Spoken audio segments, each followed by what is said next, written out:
I'm Shubhendu Ghosh, and for news from the rest of the world, I'm joined by my colleague in Washington, D.C., Nick Harper. Nick, good to have you with us. Good morning, Shubhendu. It's 10 a.m. here in Washington, D.C. It's 3 in the afternoon across Central Europe. Coming up in the next 30 minutes, tensions continue as the world waits to see how Israel responds to Iran's attack. And Donald Trump arrives at court for his criminal trial over hush money payments. But first, the headlines.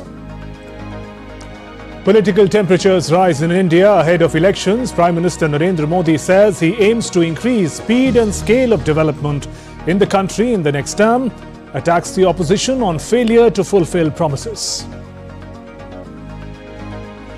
Donald Trump becomes the first former U.S. president to undergo criminal trial in New York court.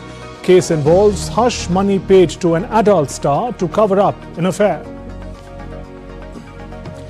West Asia on the edge. European Commission G7 leaders condemn Iran's strike on Israel, demand cessation of hostilities and end to the Gaza crisis.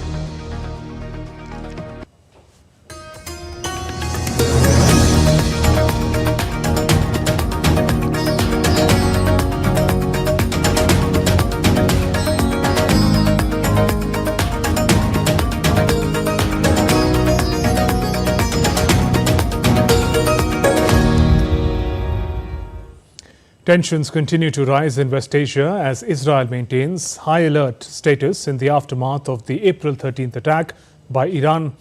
Global leaders have criticized the Iranian attack and urged Israel to show restraint. A massive barrage of missiles and drones launched from Iran towards Israel on 13th April. It pushed the Middle East further into the brink of a potentially catastrophic regional showdown. Israel remains on high alert. IDF spokesperson Daniel Hagari said that Israel's critical mission in Gaza remained the rescue of all its hostages still held by Hamas. Even while under attack from Iran, we have not lost sight, not for one moment, of our critical mission in Gaza to rescue our hostages from the hands of Iran's proxies, Hamas, of our moral duty to do everything in our power to bring 133 hostages back home. U.S. President Joe Biden said that Israel demonstrated a remarkable capacity to defend against and defeat even the unprecedented attacks, but also cautioned that Washington would not participate in an Israeli counteroffensive against Iran. This comes as Israeli Prime Minister Benjamin Netanyahu's war cabinet favored retaliation to the Iranian attack in a meeting convened on Sunday. However, the officials were divided over the timing and scale of any such response.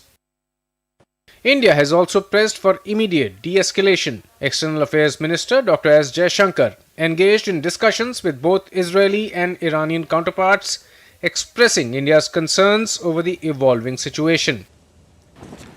The Iranian assault on Israel reverberated in the Asian markets, causing share slumps and gold price spikes amid apprehensions of a broader regional conflict.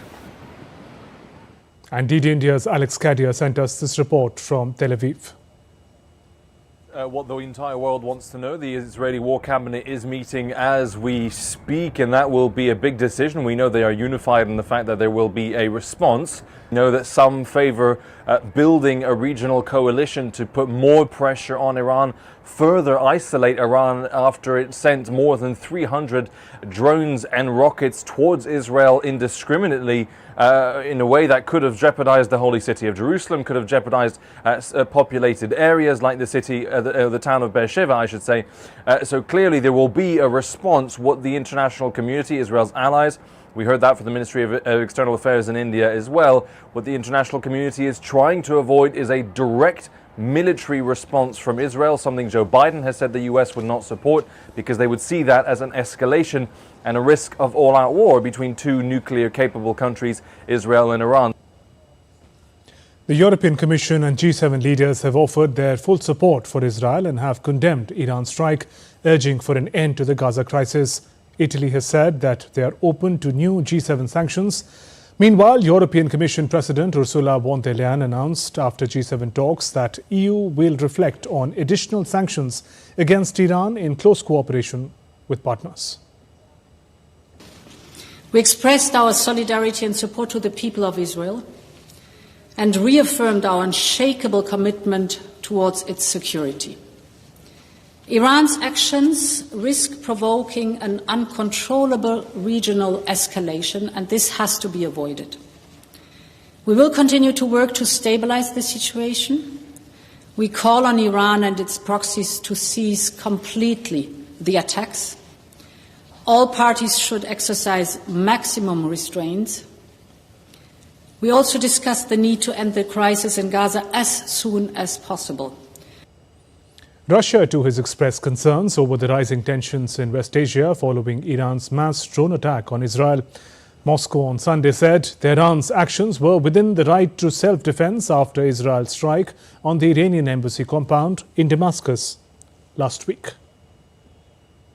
Meanwhile, Iran's foreign ministry spokesperson Nasser Kanani has claimed that no pre-arranged agreement was made with any country prior to Iran's retaliatory attack on Israel. There was no pre-arranged deal between us and any other side regarding the act of Islamic Republic of Iran. If the international community and the Security Council had reacted to Israel's aggressive actions in the past years, we would not have seen such bold acts by this regime now. And we continue to track the developments in West Asia. U.S. says aid delivery in Gaza has improved.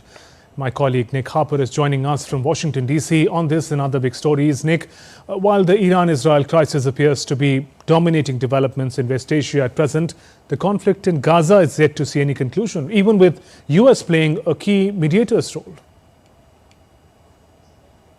That's right, Chibendu. The White House has said that the amount of humanitarian aid getting into the Gaza Strip has increased significantly in the last few days. White House National Security spokesman John Kirby said in a televised interview that the US needs to ensure that the flow of aid to Gaza is sustained. Kirby said more than 2,000 trucks have been able to get inside Gaza, and about 100 trucks entered in the last 24 hours alone. Earlier this month, US President Joe Biden pressed Israel to take concrete steps to protect aid workers and civilians in Gaza. US News now, and the first ever criminal trial of a former American president is underway, with Donald Trump facing fraud charges in a New York court. Donald Trump's trial revolves around hush money that was allegedly paid to an adult star to cover up an affair. New York state prosecutors accuse him of falsifying records to cover up a $130,000 payment in the 2016 presidential campaign. However, Trump has pleaded not guilty, and if convicted, he could still hold office.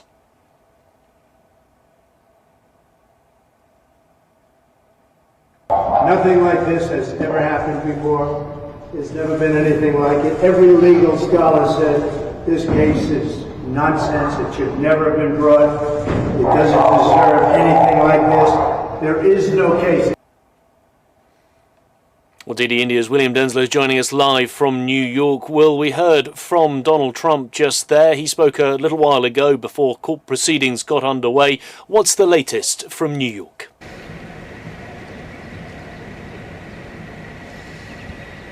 Well, currently we're waiting for jury selection to get underway, Nick, but before that happens, the judge is hearing some pre-trial motions for him to recuse himself. This is part of a long-standing argument between Judge Juan Merchan and Donald Trump's team. Donald Trump has railed again on social media against a gag order put in place by the judge that essentially prevents Donald Trump from attacking the judge, members of the jury going forward, or even potential witnesses during this trial that's expected to last 6 to 8 weeks.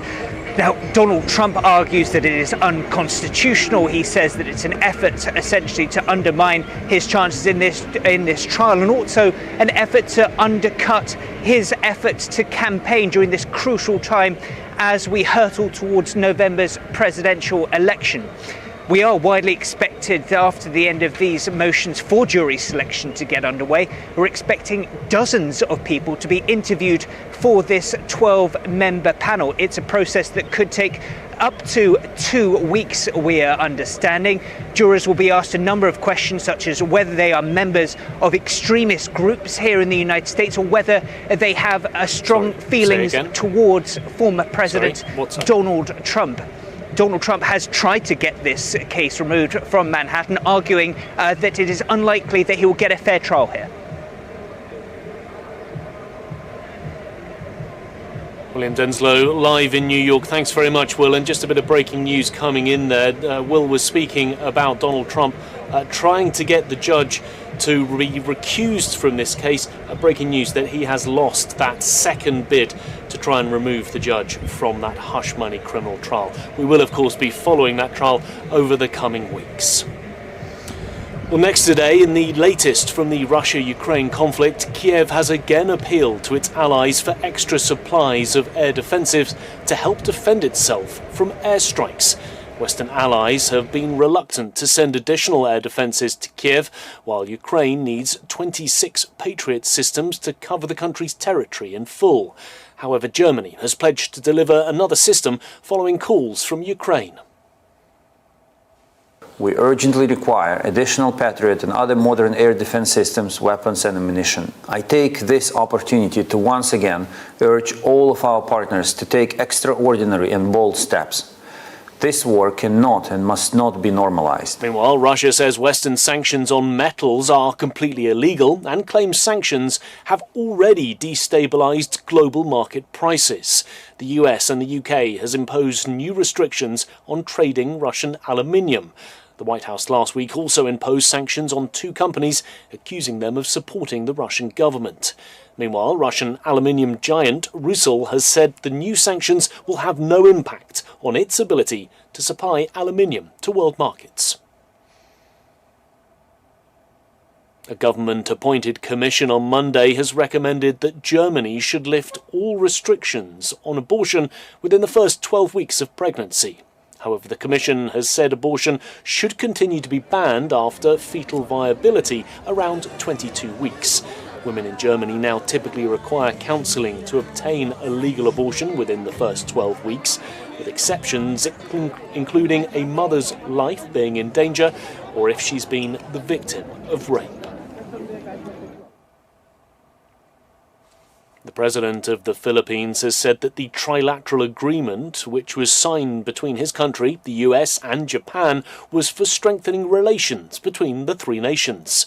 Last week, the leaders of the 3 countries met in a 3-way summit in Washington, expressing serious concerns about China's dangerous and aggressive behaviour in the South China Sea. The Philippines president said the trilateral agreement will be significant in order to maintain peace and stability in the region. Well, that's it from me here in Washington. Shubendu, back to you in the studio. Nick, appreciate you joining us with those updates.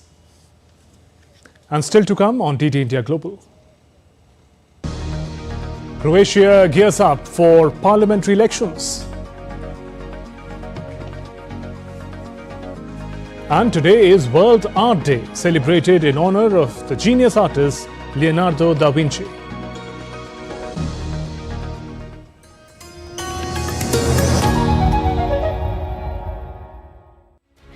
As the cycle of accountability returns, the time has come when the biggest democracy chooses to write another chapter in its glorious history.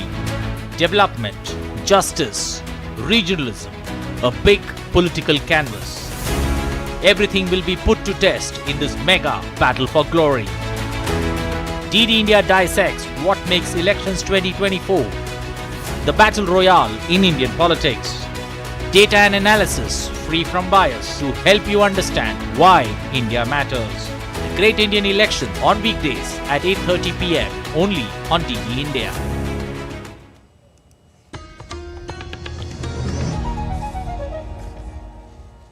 Welcome back. You're watching DD India Global. I'm Shubhendu Ghosh. Ahead of general elections, India's Prime Minister Narendra Modi spelled out his vision for a developed India by 2047. PM added that the country should celebrate elections like a festival. मेरे मन में 2047 ये भारत की आज़ादी के 100 साल और देश में एक प्रेरणा जगनी चाहिए और आज़ादी के 100 साल अपने आप एक बहुत इंस्पिरेशन है, किसी व्यक्ति की जरूरत नहीं है। तो एक पार्ट तो वो है, दूसरा है 2024 ये चुनाव का हमारा जो क्रम है 5 साल का, उसके हिसाब से वो आया हुआ क्रम है और मैं मानता हूँ कि चुनाव ऑल टुगेदर डिफरेंट थिंग है। एक तरफ इस चुनाव में आप देखते हैं लोकतंत्र में चुनाव को हमने लाइट नहीं लेना चाहिए, ये एक बहुत बड़ा महापर्व है और इसलिए मेरा तो मत है कि उत्सव के रूप में मनाना चाहिए। And next, the latest on the world's largest democratic elections in India.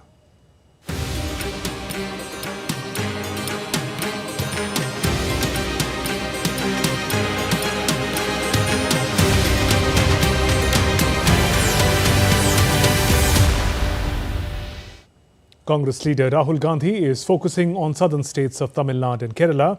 Gandhi held a roadshow in Wayanad from the place that he is contesting.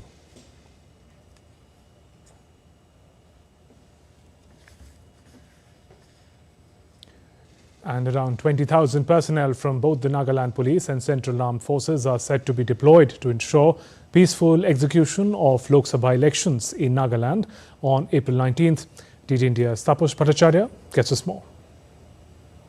Nagaland is going to the polls on 19th of April, and to talk about the law and order situation and the security that has been there, I have with me the DGP of Nagaland, Mr. Rupin Sharma. Sir, Nagaland is going to poll. It's a solitary seat, but a lot will be hanging on the Nagaland police to provide that security. What kind of arrangement the Nagaland police are making for this election?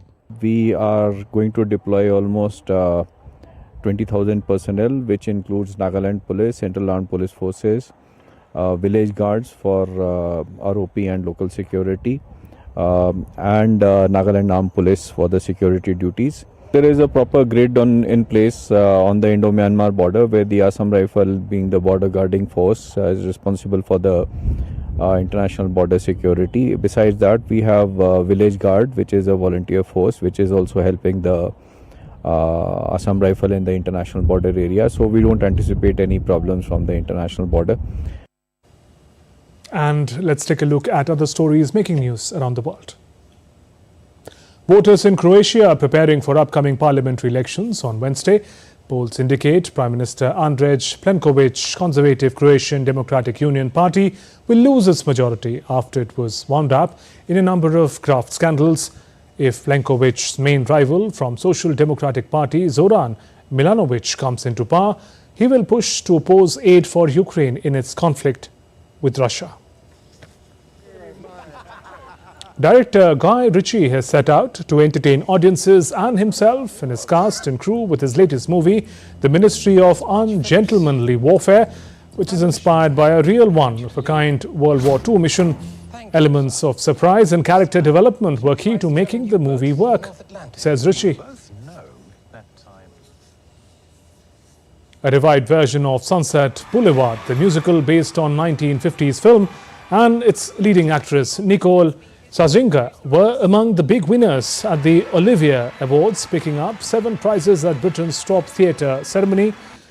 Australia's Sarah Snook followed up on her recent success starring in television series Succession by winning the award for the Best Actress for a role in The Picture of Dorian Gray. Meta platform's Meta O will be temporarily shutting down its social media platform.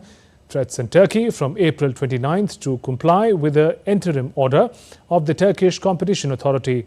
They said on Monday there would be no impact to Meta's other social media platforms and services, including Facebook, Instagram and WhatsApp in Turkey, the company said in a blog post. Every year on April 15th, World Art Day is celebrated. The date was decided in the honor of birthday of genius Leonardo da Vinci. Da Vinci was chosen as a symbol of world peace, freedom of expression, tolerance, brotherhood and multiculturalism, as well as art's importance to other fields. Art-integrated learning transcends traditional teaching methods, providing students with hands-on, immersive experience that ignite their imagination and engage their senses.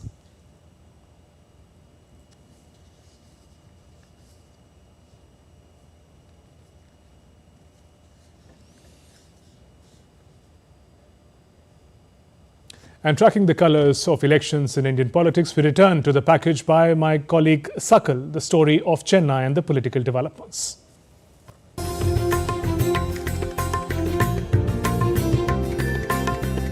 Poll Pulse tracks the pulse of the poll-bound southernmost Indian state of Tamil Nadu, which goes to polls on 19th of April.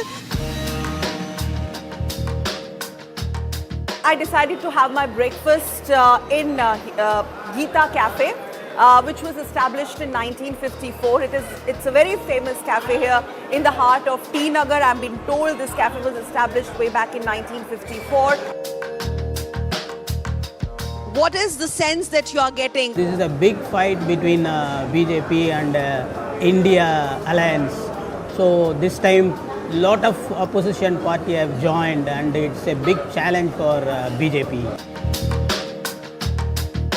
Will you poll on 19th? Will you go for a vote on 19th? கண்டிப்பா நம்ம ஒரு ஜனநாயகம் கடமை இது ஒரு குடியுரிமை அப்படினா ஒரு தனிப்பட்ட மனிதனோட இது Very crucial polls, but this time for many reasons they are different, from bipolar to triangular contests. BJP is trying her best, for the past 10 years under the flagship of Sri Narendra Modi Garu. See, if you take past 10 years of the construction of the dams, the waterways, the roadways and the expansion of the national highways, the trade and commerce has definitely grown up. And as well as, apart from this, Make in India concept which is seriously doing well, and women empowerment, very important. Are you going to go to polls on 19th? Will you vote? போடுவோம். போட்டு நீங்க பேசுறதுனால எனக்கு ரொம்ப சந்தோஷம். How crucial, how essential is for Chennaites to vote on 19th? The world are watching this election. This election is a major elections. Yeah, power of democracy. This is a huge. I am the huge. All the individual peoples are the power of elected. He will decide who will. What are going to be your main issues when you are casting your vote? It's nothing to expect. We are doing our duty as a citizen. So they have to do their duty as a leader. That's what. Let them do their duty. Let us do our duty properly. Poll Pulse has reached here at the much revered and famous and one of the oldest temples of Tamil Nadu, Kapaleshwara temple here in Mylapore in Chennai. Any thoughts on the political contest? I think already Mr. Annamalai is doing a wonderful job in the way he's brought BJP to grassroots level of every person who is in Tamil Nadu. Earlier, I think 4-5 years before, I think BJP was something to be read about in the paper. Now everybody talks. The 2024 Lok Sabha polls in Tamil Nadu are witnessing the battle royale between DMK, AIADMK and the BJP.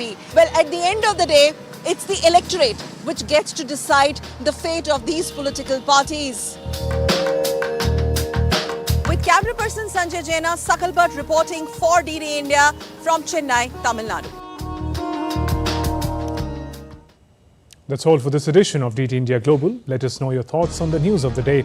You can connect with us on Facebook, X and Instagram. You can also find us online at ddindia.co.in. We'll be back with more news as it breaks here on DD India. I'm Shubhendu Ghosh. From all of us here in Delhi, thanks for watching DD India Global. Namaskar.